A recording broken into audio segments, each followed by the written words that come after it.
Pakistan cricket జట్టు పరిస్థితి ప్రస్తుతం అత్యంత అగమ్యగోచరంగా మారింది. పాక్ జట్టు ప్రస్తుతం అత్యంత క్లిష్ట పరిస్థితులు ఎదుర్కొంటోంది. ఇటీవలే ముగిసిన టీ20 ప్రపంచ కప్ 2026లో గ్రూప్ స్టేజ్ నుంచే నిష్క్రమించిన పాకిస్తాన్ ఘోర అవమానాన్ని మూటగట్టుకుంది. కనీసం బంగ్లాదేశ్ పర్యటనలోనైనా తన పరువు నిలబెట్టుకుంటుందని ఆశించిన అభిమానులకు తీవ్ర నిరాశ ఎదురైంది. 3 వన్డేల సిరీస్లో భాగంగా జరిగిన నిర్ణయాత్మక 3వ వన్డేలో బంగ్లాదేశ్ చేతిలో 11 పరుగుల తేడాతో ఓడిపోవడమే కాకుండా సిరీస్ను 2-1తో కోల్పోయింది. ఈ పరాజయం పాకిస్తాన్ క్రికెట్ ప్రపంచంలో పెద్ద దుమారాన్ని రేపింది. ఈ ఓటమిపై పాకిస్తాన్ మాజీ wicket keeper batter Kamran Akmal అత్యంత ఘాటుగా స్పందించాడు.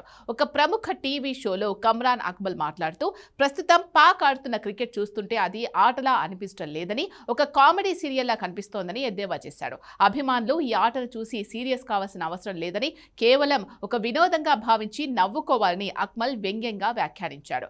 తాము కూడా ఈ ఓటములకు అలవాటు పడిపోయామని, అందుకే ఇప్పుడు బాధపడ్డం మానేసి ఎంజాయ్ చేస్తున్నామని కమ్రాన్ అక్మల్ పేర్కొన్నాడు. పాక్ జట్టు యాజమాన్యం సెలెక్టర్ల తీరుపై కమ్రాన్ అక్మల్ తీవ్ర స్థాయిలో విరుచుకుపడ్డాడు. ముఖ్యంగా జట్టు యాజమాన్యానికి దేశం గెలుపు కంటే ప్రయోగాలు చేయడమే ముఖ్యమనిపిస్తోందని విమర్శించాడు. గెలుపుపై కనీస బాధ్యత లేని ఇలాంటి ప్రయోగాలు జట్టును సర్వనాశనం చేస్తున్నాయని అక్మల్ ఆవేదన వ్యక్తం చేశాడు. ర్యాంకింగ్స్ లో వెనుకబడి ఉన్న జట్ల చేతిలో ఓడిపోవడం పాకిస్తాన్కు అవమానకరమని, ఐసీసీ ర్యాంకింగ్స్ లో 10వ స్థానంలో ఉన్న బంగ్లాదేశ్ చేతిలో సిరీస్ కోల్పోవడాన్ని కమ్రాన్ అక్మల్ జీర్ణించుకోలేకపోయాడు. గత 7-8 ఏళ్లుగా పాకిస్తాన్ క్రికెట్ గ్రాఫ్ దారుణంగా పడిపోతోందని, దీనికి ఎవరు బాధ్యత వహిస్తారని ప్రశ్నించాడు. బాధ్యతాయుతమైన పదవుల్లో ఉన్నవారు సమాధానం చెప్పాల్సిన సమయం ఆసన్నమైందని, లేదంటే పాక్ క్రికెట్ మనుగడ కష్టమని హెచ్చరించారు.